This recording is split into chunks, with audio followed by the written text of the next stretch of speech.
All right, so yesterday it was a moment of sadness for the Member of Parliament of Embakasi North constituency, Honorable James Gakuya, who also doubles as a hopeful in the 2027 gubernatorial seat of Nairobi County. Now, while laying his late mother to rest, and may her soul rest in peace, the Member of Parliament for Embakasi North constituency, Honorable James Gakuya, of course, was visited with his friends from the Nairobi area, that are Member of Parliament from Nairobi area, friends from the political spectrum, including the DCP party leader Honorable Rigathi Gachagua, who attended that particular burial, and who later on in one of our episodes here, The People's Mirror, we will detail his statements before the mirror. But in this particular episode, we want to take a look at what were the statements that were made by senators who attended this particular burial, and where were their missiles aimed at. Of course, there was Senator Methu of Nyandarua County who was present and who made statements. There was, of course, also Senator Johnu too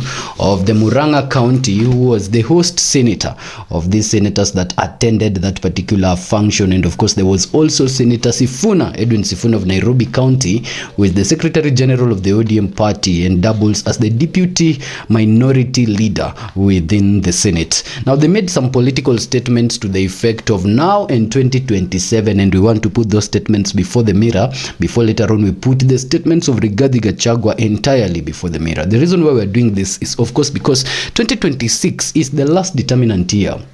This is the year that now the United Opposition selectively are going to settle on a compromise candidate as a presidential flag bearer for their cohort. They promised that that decision should be made by the end of this year, being the December 2026. Within this year also, the ODM party has promised that this is the year that they are going to make a determination whether they are going alone or with a coalition. And if they are going with a coalition, this is also the year that they are going to decide which coalition that is that they're going to rally with in the 2027 major polls. So this year is a very involving year in the political spectrum of both the government, that is the Kenya Kwanza administration, and the United Opposition and other elements of the opposition that do not find themselves either with the government or with the United Opposition. So quick fast, let us go to these statements that were made by the senators, and let's take a look at them and analyze what is hidden beneath them that can actually have a shape of 2027 politics. But if this is your first time with our channel, The People's Mirror KE, welcome. We appreciate you tuning into our channel, and please hit the subscribe button so that you can be finding these stories and more like this on a daily basis from our platform. We're also on a challenge to hit a 5,000 subscribers mark, of course, before the month comes to an end, and so you can also help us by clicking that subscribe button to actually arrive at that particular target. So let's start with Methu. Methu, who was given this particular platform after walking in late, said that there is a 66.8 kilometer road that he uses from Nyandarua to the particular location where this particular burial was taking place, and he promised, or rather he was detailing, that President Uhuru Kenyatta covered 44 million of that particular road that has since been made, but the remaining 22.8 has not been made, saying that the individual that is promising us Singapore right now has done no effort in ensuring that roads and accessibility is actually enhanced. So the statements of Methu, before we go in depth, because now we will be analyzing rather than reporting these statements, is to the effect that President William Ruto should have made roads and should have completed roads that were left hanging by President Uhuru Kenyatta. Now, you see, this issue of roads is a basis of attack from the United Opposition from all corners. When you remember about the Cyrus Jirongo burial, MP Kwamboka was also faulting President William Ruto for setting aside budgets to the tune of 100 millions when it comes to roads in the lower land, and setting a budget to the tunes of billions when it comes to roads in the central part of the region. So the central part of the region now has Senator Methu complaining that out of the roads that Uhuru Kenyatta created, President William Ruto has not done any extension. So it remains a place of contention, this issue of roads. Is President Ruto actually making roads, or is he not making them? Because in his declaration declaration, you remember President Ruto recently opened the Mau Rironi Summit. President Ruto has also promised to actually have a dual carriage. Is it a dual carriage? No, not a dual carriage, an expressway built from the museum all the way to Thika to actually ease access of resources into and out of the Nairobi CBD. And of course, there is this talk of roads that became the major central stage between President Ruto and of course Honorable Kalonzo Musyoka on the roads that have been made in Kalonzo Musyoka's backyard, and whether or not those roads were made, and if they were made, whether or not they were made by Kalonzo. When Sifuna was speaking at Cyrus Jirongo, one thing that he faulted the broad-based government for is the fact that the treasury lies in Homa Bay, but roads in Homa Bay are pathetic to the extent that he got stuck in mud. These statements were coming after Sifuna just defended Kalonzo for not making roads, saying that it is not a priority to build a roads to your place if there is a national priority that needs to first be addressed. Now, Methu, while riding on this road stock, also blamed the president and the government entirely for not completing the 22.8 kilometer that remains out of the 66.8 kilometer road that 40 kilometers of it had since been made by President Uhuru Kenyatta. So they started from that talk of roads, and it seems they're moving into 26, whereas people like Natembea are calling upon President William Ruto to focus on people and not structures. It seems like structures will take a center stage when it comes to politicking from the united opposition and from the government in the 2026 political stage. And then he went ahead to call Rigathi Gachagua their askofu, saying that he was happy to see that of course these people were sitting together and they had come together and they are part of their church. So while you are thinking that their church could have been a domination within the creation of dominations under religious structures, the church that Senator Methu was referring to is the one-term church. And he was saying that he was very, very happy to see people present, including their askofu. Their askofu, of course, is Rigathi Gachagua that he called their askofu. Now, he faulted people that are actually working with President William Ruto, and this faulting was so direct when Senator Methu said that President Ruto and brains cannot work hand in hand. And so if you're supporting President William Ruto, then you must be devoid of brains. So while calling for support from the people, he asked whether that is true or otherwise, and the people of Murang'a sang in unison that brains and President William Ruto cannot actually coexist in one sentence. Now, this is actually laughable because President William Ruto's side of politics currently is that out of all the presidents that have served as the presidents of the Republic of this nation, none of them is as educated and as learned as himself, saying that Kenyatta was not so educated, neither was Moi. He says that Kibaki was educated but did not have any PhD like Ruto himself does.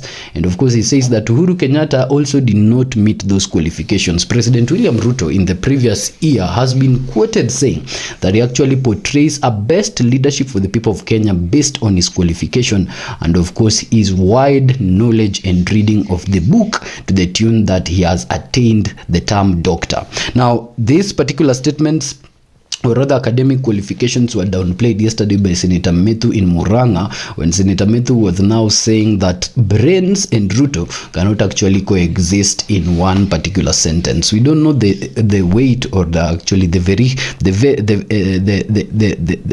don't know the verifiability, that's the word I'm looking for, of that particular statement, because now we have to take a one-and-one analysis of look of who works with President William Ruto and how fit is their brain. But while also having on this particular statement, Senator Johnu said that if you are actually to understand whether or not there's brains around this particular camp of President William Ruto, that of course Senator Methu was talking about earlier, Senator Johnu said that you cannot leave sick people in the hospitals in Kenyatta National Hospital without food and without medication, yet you are rallying for an imaginary Singapore that you want to lead the country to. So I think these are the statements that they are using to actually justify their statements against the president, but this remains political statements that are not statements of the people's meter, but rather are statements of these senators who are making them in Murang'a yesterday, aimed at the Kenya Kwanza government. Now, Senator Methu went ahead to shout one term, saying that sometimes back he witnessed when his friend Senator Sifuna was actually attending a function in the Luya area, and he heard how the Luya people sang one term. So as the originators of the slogan one term, he wanted to prove from Murang'a that this particular slogan one time goes and resonates with the people from his backyard more than ever. And so he asked the crowd that was present to actually chant one time so that Honorable Senator Sifuna could hear, and of course they did to that tune. He welcomed Governor Kangata to the DCP party, saying that he's a good man who can actually make good decisions, remembering that at one point he wrote a letter to the president.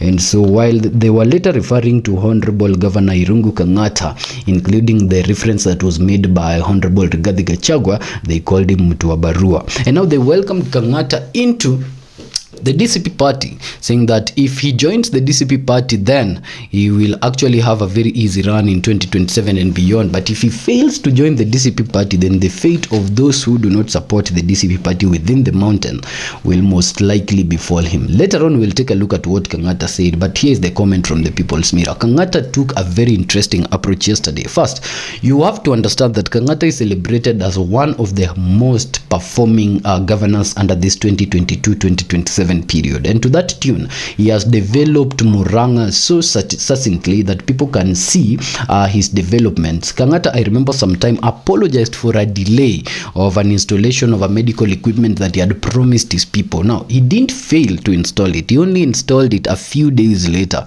and he went on in his page to apologize for that delay. A very good gesture that we have seen from the Murang'a county that cannot be compared to most other counties that are also, of course, experiencing devolution. And now yesterday, most interestingly, he spent almost his entire speech speaking in his native language to his people, understanding very well that he's a governor of Murang'a County for the Murang'a people, and so his policies needs to resonate and make sense to the Murang'a people while he's speaking to them, and not entirely to the Kenyan nation. He only broke from local dialect while he was addressing the issue of SHA, which he said that is in concurrence with the rest of the country, and of course the rest of the governors who are saying that SHA has a problem. And he said that that problem is not only in isolation for Murang'a County, but is a problem that is being experienced across borders, including in Nairobi County and all other counties that are of course exercising their devolutional role of giving access of healthcare to the people.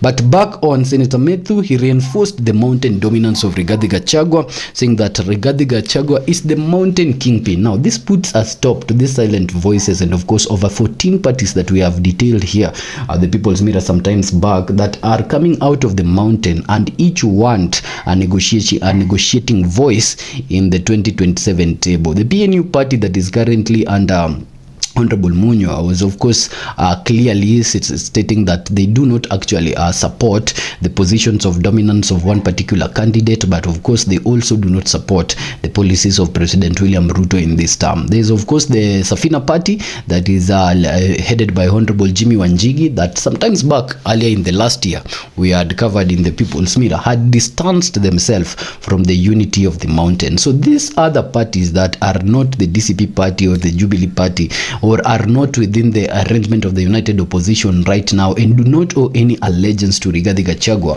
are some of the parties that can cause an infiltration into the mountain region in 2026 and in 2027 and actually give that particular tilt of a win towards President William Ruto. So aware of this, Senator Methu was actually trying to use his first address in 2026 to reinforce the dominance of Rigathi Gachagua in this area, saying that there is no other kingpin in the mountain area other than Rigathi Gachagua. So before he broke into a song which was sung alongside him by the members of the community that attended, he faulted the Rift Valley region, saying that if the Rift Valley region had to give them a president again after President Moi, and of course after two terms or after two successive full terms of two presidents coming from the central area, then why did the Rift Valley area choose, according to the statements of Senator Methu, to give them a thief for a president or a killer for a president? So Methu, who has been previously known and is currently known to be a very strong foot soldier for the DCP party and for Rigathi Gachagua, identified as a deacon in that church,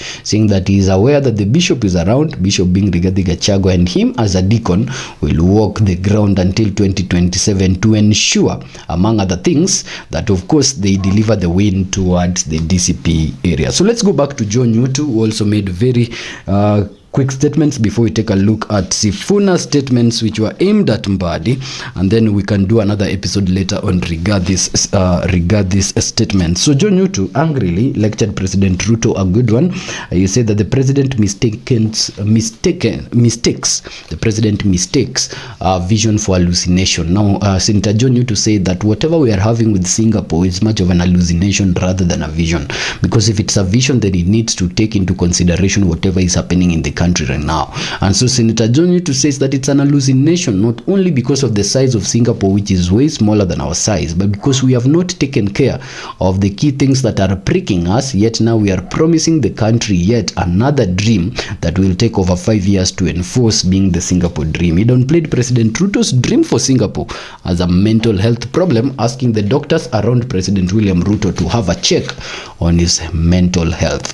Away from Senator Johnu, now let's take a look at Sifuna, who appeared in this Murang'a burial, and of course before he made statements, there were of course discussions that were going on in the social media platform on what was Sifuna doing in Murang'a. Could this have been read as Sifuna's direct move to now join the DCP Lord, that is Honorable Rigathi Gachagua, and of course distance himself from his ODM party? So in these statements that we want to put before the mirror and analyze for you, you will make a clear mental calculation whether or not Sifuna has jumped ship or is still within the ODM party strongly as its Secretary General. First, he began by saying that Nairobi politics is one huge family, and so there is, he says, he downplayed the whole issue of why he was there, saying that Nairobi political family is one huge family. He says that all the members of parliament, including the senator that were elected by the Nairobi people, cut across all these particular tribes, having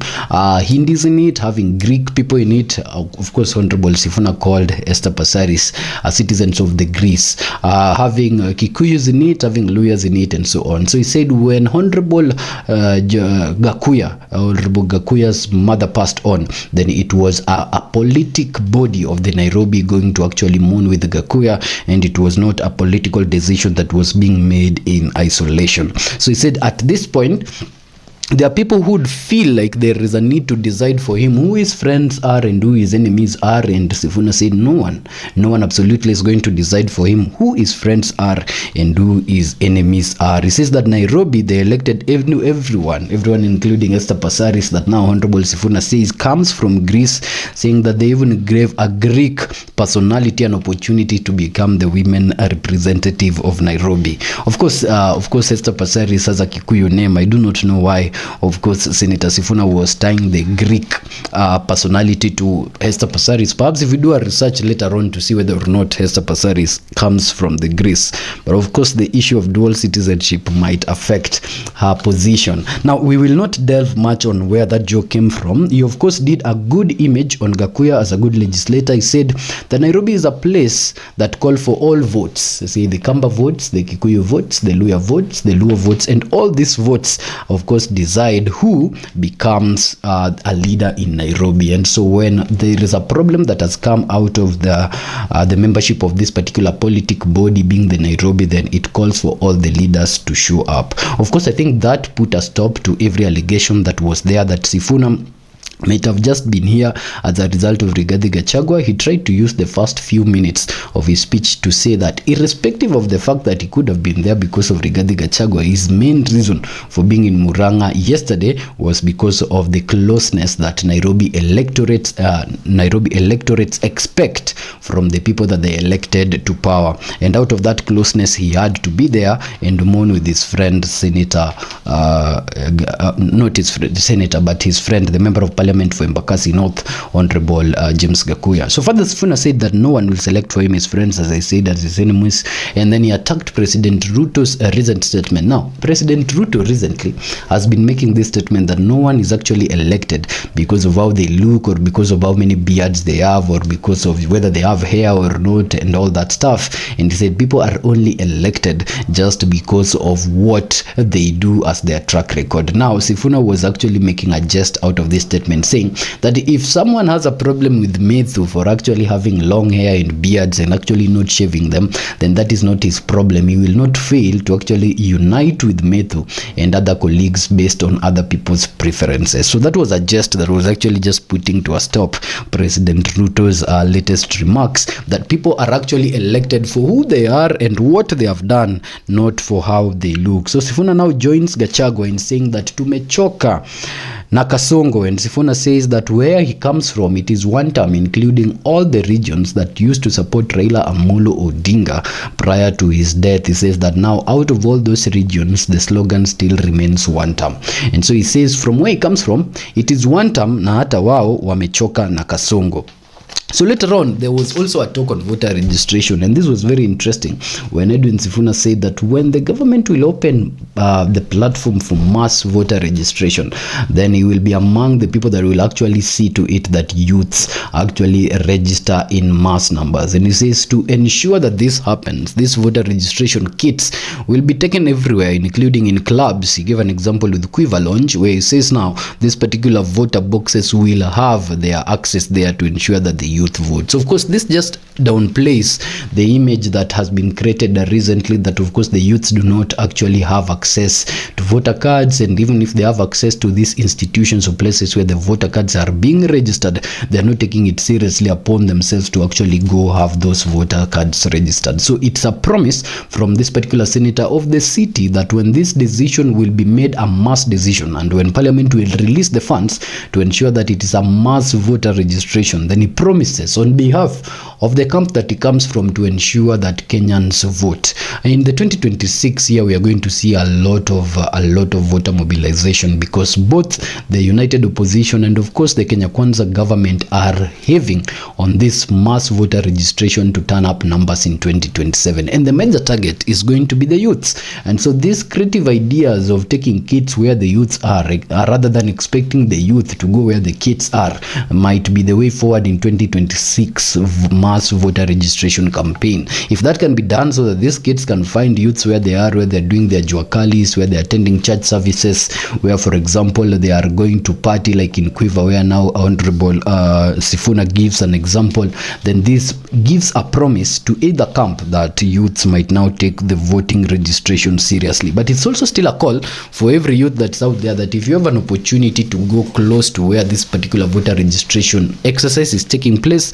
then it's advisable that you get there and get your voters card ready so that your voice can be heard in the ballot in 2027. So now Sifuna said that the government cannot withstand Ruto's 1 more year, saying that Ruto for 1 more year post 2027 is something that the government of Kenya cannot withstand. And so he's calling upon Rigathi Gachagua that they should not necessarily just take one route towards ostering President William Ruto, but they should take all different routes so that when President Ruto meets them in the ballot in 2027, then he does not have any option but to go home. So this is where we put the comment. This actually portrays a particular different image that Sifuna might not join the DCP party or might not even join the United Opposition, but will fight within the ODM party up to 2027, so that while the United Opposition are attacking President William Ruto from all the corners in 2027 major polls, the ODM party that remains his hope as a consolidated block of voters that can save him in 2027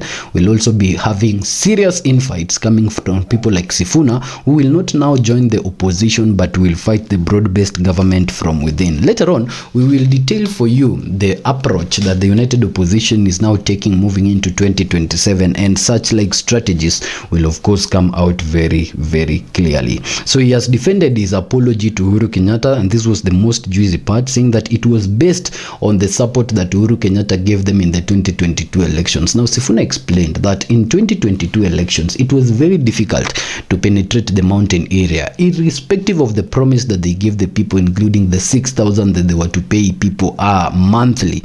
They said that he says that the mountain listened, but the mountain voted their own way. Of course, because Rigathi Gachagua was leading the mountain towards Ruto then. But he says, irrespective of all this, Honorable Uhuru Kenyatta did a very huge job in supporting Raila's dream, to the tune that they received 1 million votes from the Mount Kenya area, saying that this is something that might have not happened without the support of Uhuru Kenyatta. So now he has explained the reason why at Jirongo's burial he used that particular platform to address Uhuru Kenyatta and to apologize to him. Now remember, shortly after Sifuna apologized to Uhuru Kenyatta, the first ODM official that actually responded to Edwin Sifuna in jest was Junet Mohammed. And so this fight between Junet Mohammed and Sifuna seems to have taken a higher political center stage within their own party, and now they are putting their linen dirty in public. While at Jirongo's burial, it was Osotsi who actually attacked Honorable Junet Mohammed, but in this particular conference we are seeing now Sifuna attacking Junet Mohammed, telling Junet Mohammed to return